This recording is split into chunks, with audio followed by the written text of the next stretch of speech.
Hello, I'm Dr. Gary Ansdell with Windows on the World, and today we're looking forward to speaking with Pastor Mike Gratzke, who is the founder of Grace Revolution today. It's really a revival calling, and some great things are happening because I've had the opportunity, first of all, welcome to the program. Thank you, Gary. And the opportunity to meet with him concerning Ambassadors for Peace.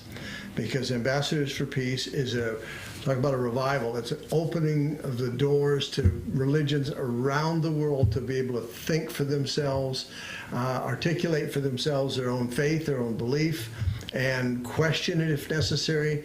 It's just a remarkable opportunity to open doors. And Pastor Mike has entered into this now and has partnered with us to accomplish this purpose. And you just recently went to Israel. I did. With this. Tell me the story of what happened, because you got these documents. Well, let's start with this. Tell me first what Grace Revolution Today, what this is all about.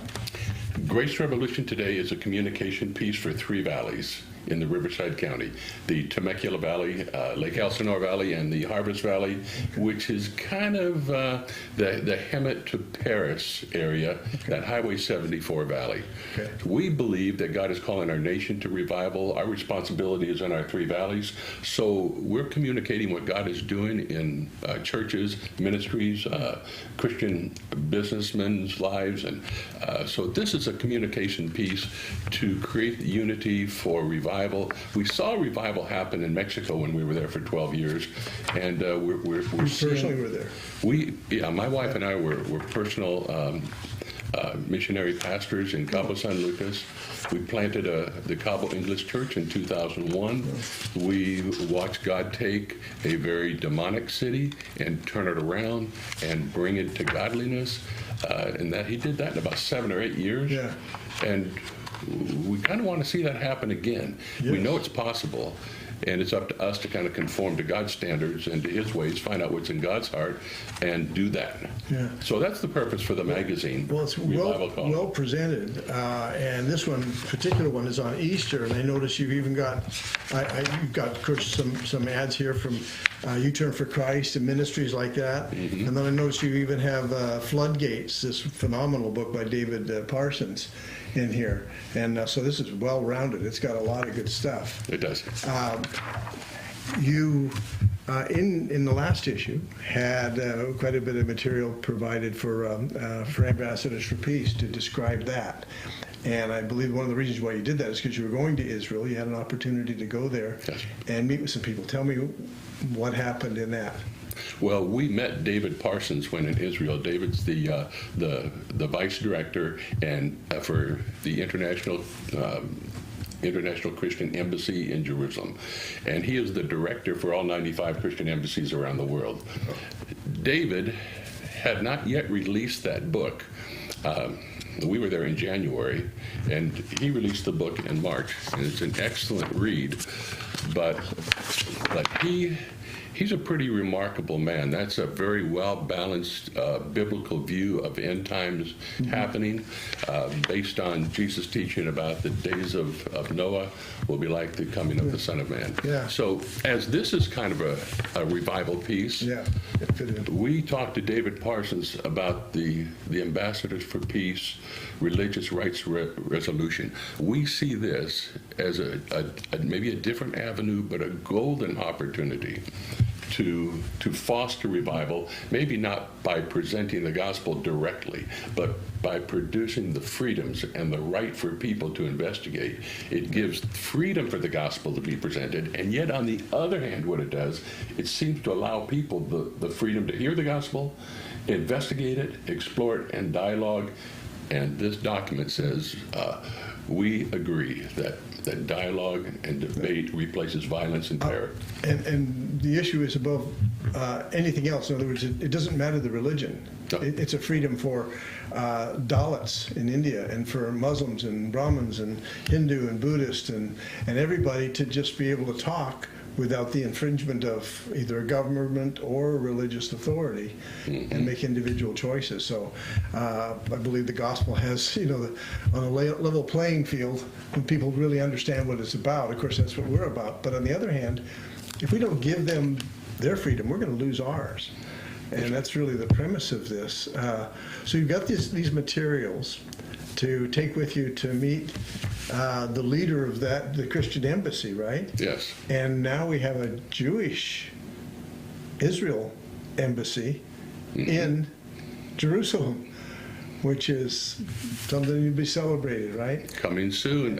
When we were in Israel, there were signs all over the streets because Mike Pence had just arrived, and the intensity, you can feel it in the air, and they were all welcome Mike Pence. But the real news was this president, our president, decided to put the embassy in Jerusalem. Yeah, the United States. That's an over the top. Yeah. And they'll celebrate the 70th year by the grand opening coming up, I think, in May, it's going to be quite just phenomenal. So the timing for all of this, I think, is of God. So you went to Jerusalem. Yes. And what happened? Explain. I find it a fascinating story. Okay. Well, we had a little trouble getting there because Israeli security. They separated me and my travel partner, and they both asked a lot of questions about what are we going to Israel for? What are we going to do? Who have we met? Do we know anybody at home? Do we know any Palestinians? Have we been to any Palestinian meetings? And has anybody recently given you anything to take to Israel? And you did. 3 hours before, you did. I know it was a last minute thing, and I thought, you need this. Yeah. Well, it worked out well, but believe me, this lady opened my suitcase, went through all of these documents in Arabic, originally signed documents in English, and she wanted to know what in the world is an American pastor doing with original signed documents in Arabic and English, and it took a while to convince her. Yeah. But this is simply a document for worldwide religious rights and freedoms and peace. Yeah. It's a peace plan. So I know we both know this, but to clarify, this is not ecumenical. This is not saying, we all believe the same way. Exactly. This is saying, no, we don't believe the same, but we ought to be able to talk and get along and respect each other. I mean, that's if we can't in build a nutshell. Right? If we can't build relationships, how are we going to have a dialogue to present anything, including the gospel? Yeah. So, no, it's not ecumenical. And it is no way a compromise to the faith we hold dear. Yeah, nor to anybody else's. That's right. That's the respect aspect of the whole thing, isn't it? Yes, it is. Now, so what happened when they read through, or I'm sure they were able to read this. Well, at the airport, they read through, and then they talked to the supervisor who had been talking to each of us separately, and so fortunately our stories matched. Yeah. Fortunately, we told the truth about everything. And the truth will set you free. Yeah. Well, actually, it'll keep you out of trouble too. So they cleared us and put us on the plane, but the lady who interrogated me went over to my friend when I was checking my bags in and said, "I still don't understand it. What's he doing with all of these documents in Arabic?"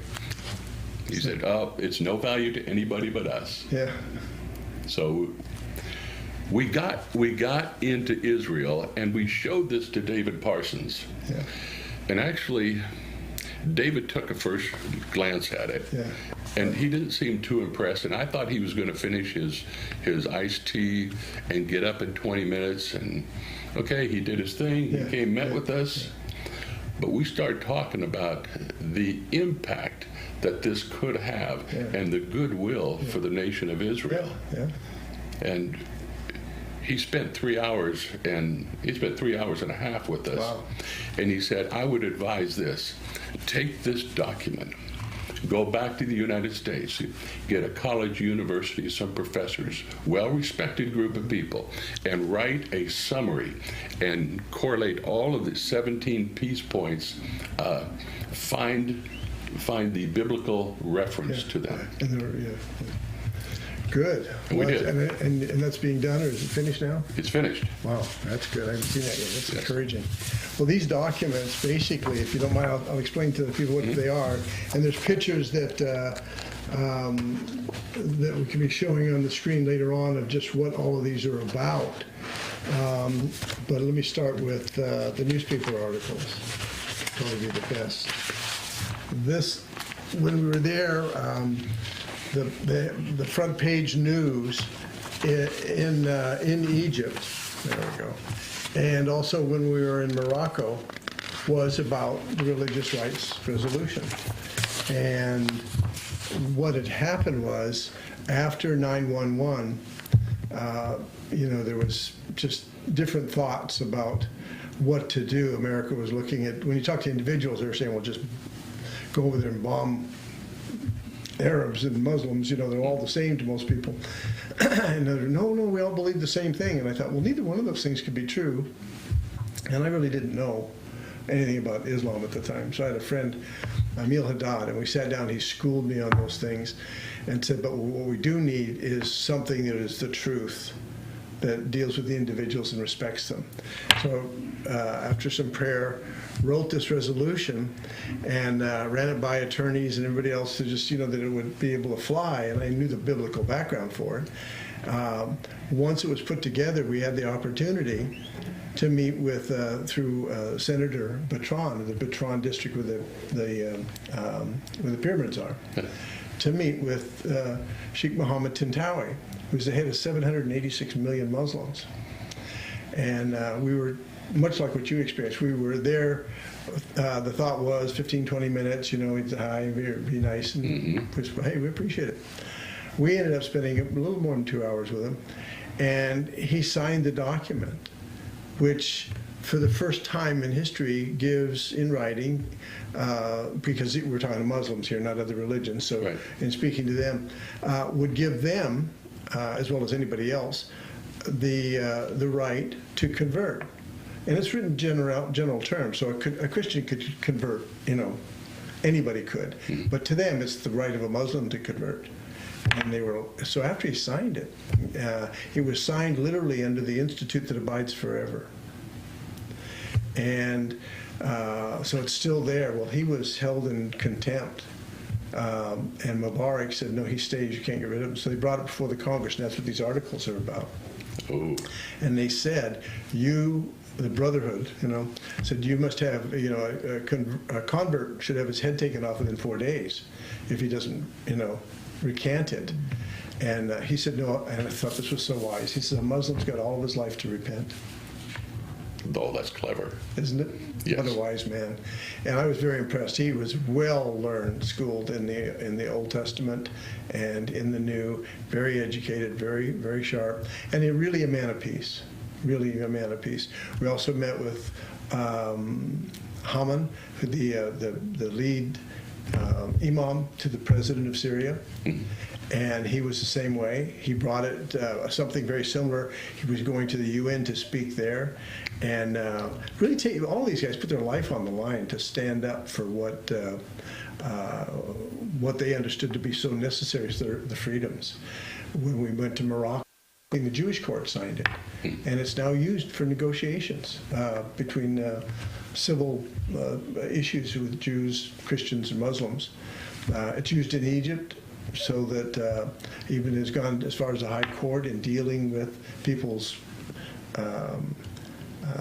legal ID, whether it says Christian or Muslim or other things like that.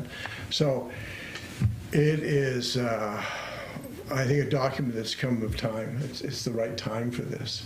Now you're looking to this to do what? Where are you going with this now? You're putting together the background material to support it for what the ambassador wants?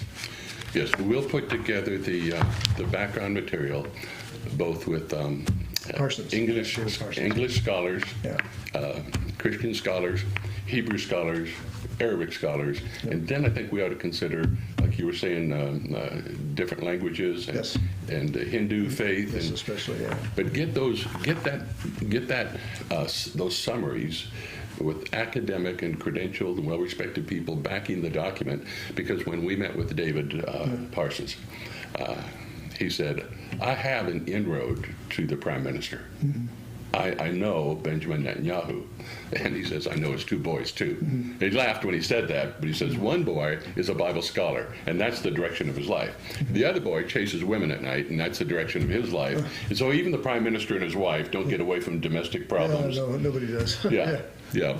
However, he said, when you're ready, I have an inroad for you into the prime minister's office, and I believe Benjamin Netanyahu is the man of peace in Israel. Oh, I believe he is the real deal. Yeah. He's phenomenal. Yes. What did he personally think? Because I know he's seen other documents like this. Yes. You know, not even, they appear to be like this. But what did he say after he really took the time to read it and not just kind of brief over it? In the first 30 minutes, he said, well, there is this plan for peace and that plan for peace. And I said, well, take a look at it and just read through it. Mm-hmm. And as he began to read, you could see his countenance change. He became more engaging. He started to ask questions about, well, what do you think the strengths of this document are? And I said, if I had to look at one of the high values in the heart of God, I would think peace is one of the high values. Jesus came the first time, and it says he made peace through the blood of his cross. The second time, he's coming back to rule the nations. He'll put sin down, establish his rule, once again to bring peace. So it seems as though since the fall of man, God has ever been trying to establish peace through covenants. I believe what you and Emil penned right here was under an inspiration. This carries with it some weight that just seems to captivate people. I was making a presentation, and everybody was dispassionate. Nobody cared about the meeting that was going on. As soon as I brought this document out and talked about peace, worldwide peace that could be established, the room changed. The attitude changed. People were on the edge of their seat. They were thanking me for making the presentation. Because it's practical. Yeah. To me, the plan in the writing of it actually was that it would be like the Bill of Rights for the United States. We changed the world. I say we, the United States, because all of a sudden there was a document that wasn't the constitutional kind of document, which deals about the corporation of any country, but the Bill of Rights for individuals. And it was almost an aside. It was like, maybe we need to do that, And so when it was formulated and signed, it didn't have a whole lot of power in the beginning, but once England was out of there and everything else, then for them to take the right and say, wait a minute, you can't just come in here and bring a soldier and take over the house, and you can search and seizure. You can't do that. And I've got a freedom to my religion. They pointed to the Bill of Rights. That's what this can be. Yes. Because under Article 18 of the United Nations, it says freedom of religion, but it doesn't detail it. This is detail. Yeah, and that's the filling in the blanks, if you will. Yes. Yeah. This is detail. Yeah. And it seems to me when people read it, they just can't refute it. They don't want to refute it. Yeah. It's an instant captivating buy-in. Yeah. It seems almost Pollyannic, but it's not. It's like, again, the Bill of Rights that hadn't happened before in history, but it made a difference in a country, and that made a difference in the world. And I think this is the same way. It's not just, we just want everybody to get along. No, we want people that don't get along to respect each other. There's a big difference. Yes. It's a huge difference. I was in a meeting over there where this guy literally spit in my face when we were talking about this document. And they were having a funeral in the town. And so we said, well, they told us, you can go out the night of the town and we'll pay for it and go here. And says, no, we're pastors, we want to, we want to be there for you. What are your needs? You're having these funerals. We'll be glad to go. And we're like, well. And so we went. When we showed up and we came in to honor their dead, it amazed me. This guy came and kissed me on the cheek more times than I've ever been kissed by a man in my life, sat me in a seat of honor. And as the families came by, they were all very courteous and everything else. They were reading the Quran, and I just sat there just to honor them as losing loved ones. There were 3 or 4 people that had died in some circumstance. And came up afterwards, and he says, thank you for your respect. He said, now I'll read the document. Okay. And I thought, isn't that the truth, though. People want to know that you care about them. You respect what they have to say, where they're coming from. You want to listen to them before you tell them what you've got, you know, and this opens the door. Build relationships, and this is a relationship builder. Yeah. And you've mentioned that when you went country to country, there was usually a Christian man or two on the staff. That's amazing. At the very high levels. Whether it was with Haman in Syria or in Morocco and other places. And I said, why do you have these Christians as leaders? You know, because we've noticed it in other countries. And we asked it of the imam in Syria. And he said, because we can trust them.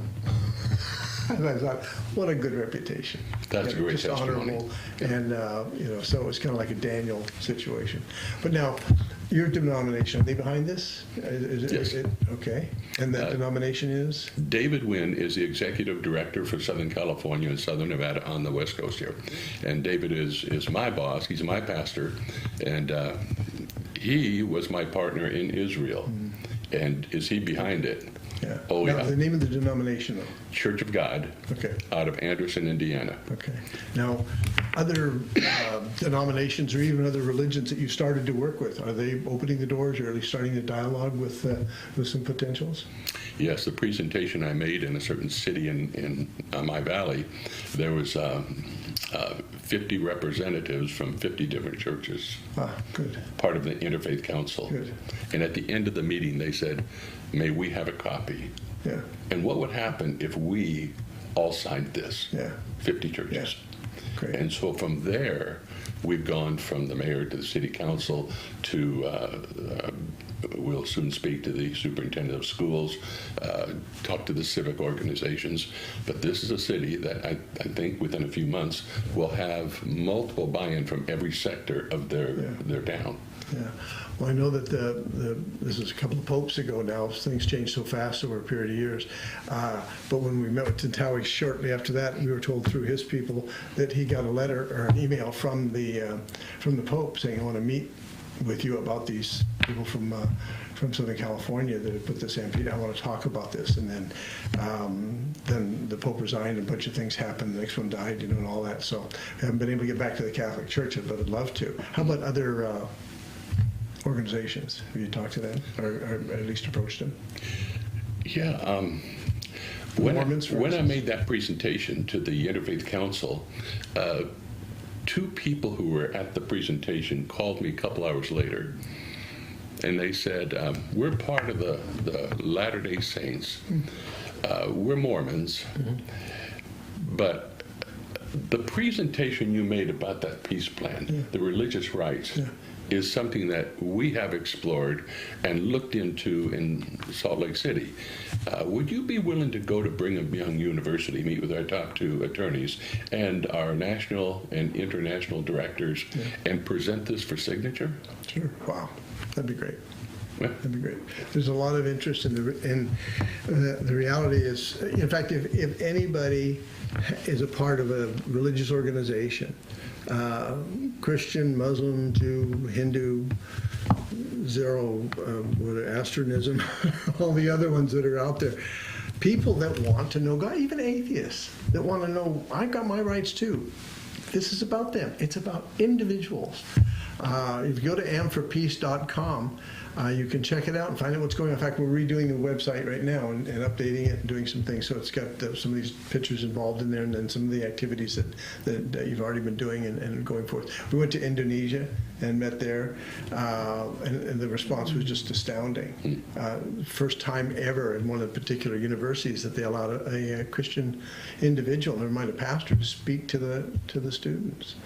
And there's just a hunger and thirst. I think people are fed up with extreme views running their religions, and that goes across the board for all of us. You know, for the majority to be able to have their voice be heard, and that's what this is about.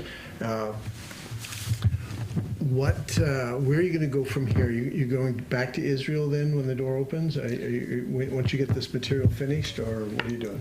We'll go back to Israel once the website is completed, once the supporting documentation is behind this peace plan, and then Yes, we want to talk to the Prime Minister there, and we would hope this would be accepted at the state level, that the state of Israel would be an ambassador for peace. Yeah. Well, we got the documentation for the opposing side, if you will, to say this is what we want. Yeah. So it's good. And that goes to Bahrain, Dubai, Morocco, Leon, as I said, Syria, Egypt. I found the higher up we got with individuals, the more there was a sense of a desire to show respect to people of different views, political and religious. And when you get those two together in a state, that's a huge deal. But how would they get a hold of you about Grace Revolution today?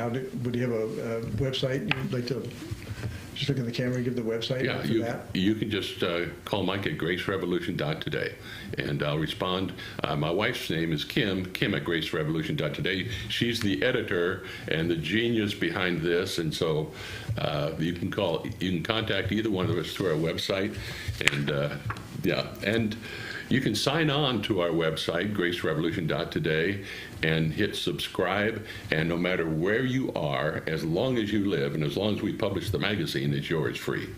Okay, that's great. And it's quality. And this is just the second one that you've got out, so I'm glad to get you on the air. That's actually our fourth. Oh, it's fourth. Yeah. It's the only second I've seen. I didn't see the other two. Yeah. I saw last month. Yes. And then, of course, Easter just came out. So good for you. Wow.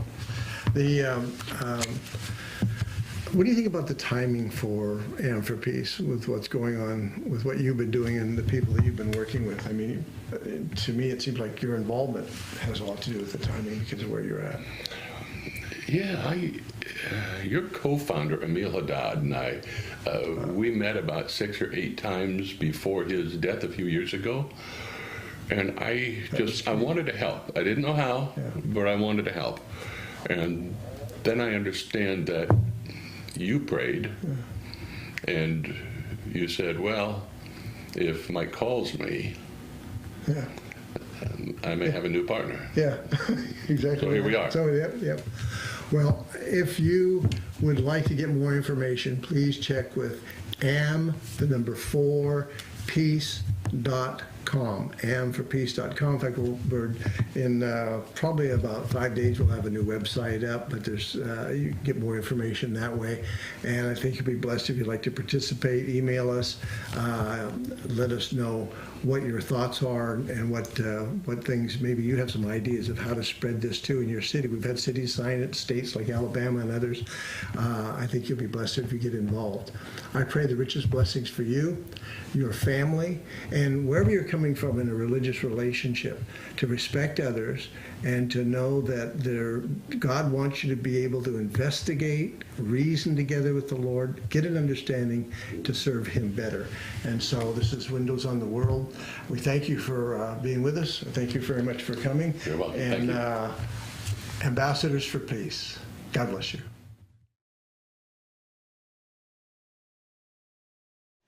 The preceding program was brought to you by the Holy Spirit Broadcasting Network, HSBN Television.